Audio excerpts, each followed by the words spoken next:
This morning, destruction, devastation after a powerful and deadly cyclone swept across 3 countries in Southeast Africa. Some survivors in Mozambique are desperately clinging to rooftops. Look at those images. Anywhere they can to stay above the water, even treetops. Officials say hundreds are dead, many more still missing. 90% of the city of Beira has been destroyed. The main roads have been cut off, buildings completely submerged, hospitals inoperable.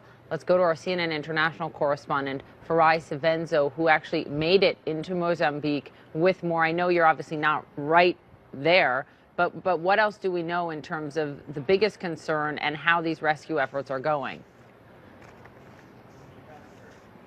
Poppy, imagine this is a full 6 days after this completely disastrous cyclone swept through the city of Beira. And of course, people are being very, very difficult to reach for many humanitarian organizations. And at the moment, just to give you a flavor of what the nation of Mozambique is thinking, this is this morning's headline, basically saying Mozambique is in mourning. We are also hearing from the International Federation of the Red Cross that the river of Buzi out there in the central region is completely submerged with water. They estimated 20,000 people are there, and 10,000 are still, as you mentioned just now, clinging onto rooftops and onto their roofs. And don't forget, the cyclone did not only hit this southeastern African country of Mozambique, it swept on into Zimbabwe, the bordering areas of Chimanimani, Chipinge, Mutare, and then on to Malawi. So the story in those countries is still quite desperate because many people have not been able to reach the dead,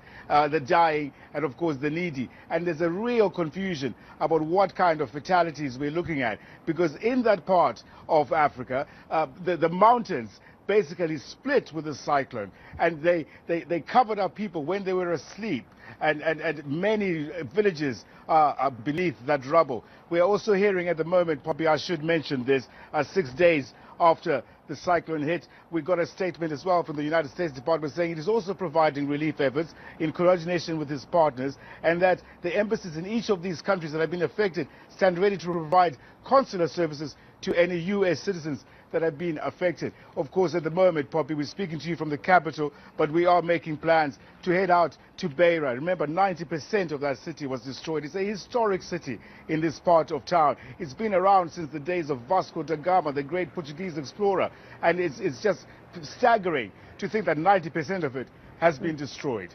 Poppy. It is staggering, and looking at these pictures, I mean, little children being rescued, people jumping out of trees into the hands of those aid workers. It's remarkable.